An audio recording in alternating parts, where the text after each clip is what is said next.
There was no reason for them to digress or go and divert themselves to that. But that's exactly what happened. And you can only say that, showbiz is monitored by black men get more opportunity than black women to become more of themselves. Like Will Smith got to be a rapper and to act in sitcoms and then to save the world. I believe the stereotypes are real. They're certainly real inside of film and television. And Erika Alexander has been the light of every black person's life back in the 90s. But it looks like after brightening up others' paths, Erika didn't have much to light her own.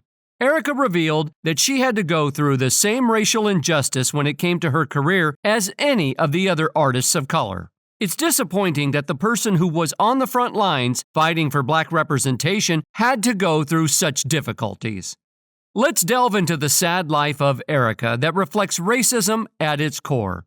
Since the late 80s, Alexander has made an indelible mark on the big and small screens. Take, for example, her starring role in the sitcom Living Single as Maxine Shaw, attorney at law. The show celebrated its 30-year anniversary in 2023 and is still inspiring the masses, particularly black women who were inspired to pursue careers in law because of her character. However, Erika revealed that she didn't go to college due to her family circumstances because her father passed away early. That representation matters. It does. And there I was, and I hadn't gone to college. I still haven't. And I was being a lawyer, but graduated high school and kept working because my father passed, and, I just wanted to help my mother.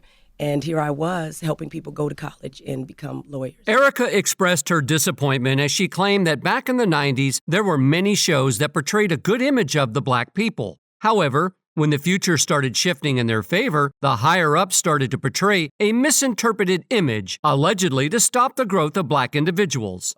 There was no reason for them to digress or go and divert themselves to that. But that's exactly what happened. And you can only say that, showbiz is monitored by... The Living Single actress asserted that the higher-ups segregated television. In fact, they got rid of mostly black cast shows from 2002. If you look back in time, it looks like that was the case, because the shows that have been running nowadays are far from what they used to be. Not only that, Erika revealed that her only show got so much traction because of the successful predecessors. In an interview with Page 6, she said, "We came after The Golden Girls and A Different World. Everything builds upon itself. Yvette Lee Bowser created the show. She was the first black woman to ever create a network show. So from there, we got Shonda Rhimes and all of that. It is good to remember how we all got here." As fate would have it, Erika revealed that she wanted to be the black Lois Lane, but when it didn't happen, she had to star in Living Single to make ends meet. "I went to Los Angeles for pilot season and auditioned for several shows. One of them was Living Single, and the other was something called Mantis. I wanted to do the other one because it was science fiction, and I wanted to be the black Lois Lane. But I didn't get it and ended up getting Living Single, which turned out to be the first primetime show created by an African-American woman, Yvette Lee Bowser. It was #1 when it debuted in black and Latina households, and it stayed that way for its entire run. However, this was a blessing in disguise, which played a pivotal role in the lives of other fellow black women. In a previous interview, Erika allegedly claimed that she had seen the impact of her character unfold in real time. Now there's something called the Maxine Shaw effect. There are all these black women like Stacey Abrams, Ayanna Pressley, and Marilyn Mosby who said that they went into their leadership, political, or executive positions because of the influence and inspiration of Maxine Shaw. So a lot of props go to Yvette, who wrote the role. And just as Living Single was influential, we were very much influenced by those who came before. Although Erika had a great impact on society, the numbers on her checks were never increased. Just a month ago, in an interview with SAG-AFTRA Foundation, Henson claimed that Oprah and other producers exploited her and other black actors by offering them low salaries and demanding long hours of work. The fight,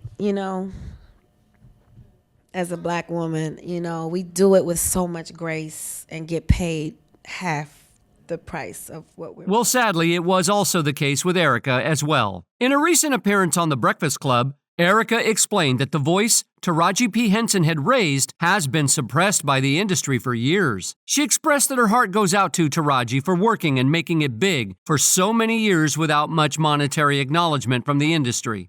Erika set the record straight during the interview. by explaining that although the agents tried to negotiate the best salary for their client, but the industry has a floor and a ceiling on the amount they are prepared to give to the actors of color, without any regard for the accolades they hold. Say Performance. Mm-hmm. It's based on anything they could come with that. Just like many other actors, Erika revealed that she had nearly gone broke after the industry started to pull all the black roles from the mainstream media. She explained that those times were so stressful for her that she had allegedly lost her home to it. But to make ends meet, she admitted that she used to play guest spots in different shows. She even raised a couple of eyebrows when she explained that if the show was working well in the mainstream, the black actors would get paid less. Fans believe that it might be a tactic to discourage black talent from getting exposure they needed on the big screen. Fans are right beside Erika on this one. They believe that the industry knowingly tried to suppress her because of how impactful her representation was. They knew how powerful she was in that role and why they feared your abilities. Raw talent. You might not know, but the multi-talented personality did not just raise her voice, she has been actively helping the black entertainment industry for years. She co-founded her own media company with Google exec Ben Arnon last year, Color Farm Media, which is dedicated to diversifying the worlds of film, TV, digital content, and tech. Rather than sit idly by waiting for these industries to play catch-up, the company actively seeks out a diverse range of voices in order to lift them up and give them the platform they deserve. The goal is to change the face of media and to make media at large more reflective of the world we're actually living in. She explained that they are also thinking about new data paradigms that will more effectively measure impact over popularity and will highlight the strengths among women and black and brown people, so that no company's analytical formula can claim that we do not add just as much or more value as the next person. In an interview with The Riveter, she said, "Ben and I created Color Farm to bring greater equity, inclusion, and diversity to media. We believe that media shapes culture and society, and storytellers have the ability to make a huge impact. I was discovered at the age of 14 in a basement theater called Freedom in Philadelphia. I auditioned for a movie role along with nearly 1,000 other girls, and I was chosen. The next thing I knew, I had an entire career I had never even contemplated before. But for most of those other girls, they didn't get another shot. We launched Color Farm as the Motown of film, TV, and tech with a mantra, 'We are looking for you.'" Erika asserted that she valued the underrepresented, undervalued, overlooked, strong, powerful voices out there, and Color Farm is looking for them. Unlike most of you, Erika believes that racialism and exism has had a devastating impact on the black community as a whole. Therefore, Erika broadened the concept of pay gap to a whole new level. The gender pay gap is an everybody issue. Calling it a woman's issue is a systemic way men have historically pushed the issue aside, and that is their issue. Erika explained that ever since she started the Color Farm, she let go of her negativity that was a result of her poor childhood and industrial trauma. "I've had to stop myself from anticipating that bad news follows good news.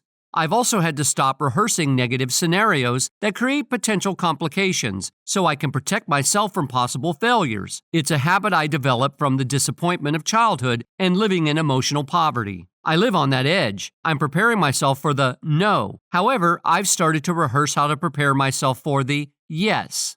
Fans acknowledge that Erika is a gem in the industry and her talent transcends all bounds. Didn't realize how far her skills transcended the Living Single theme show start. She has done so much. Very impressed, and she should be proud, especially how she told those devils off. That's it for today. We'll see you in the next one. Until then, so long.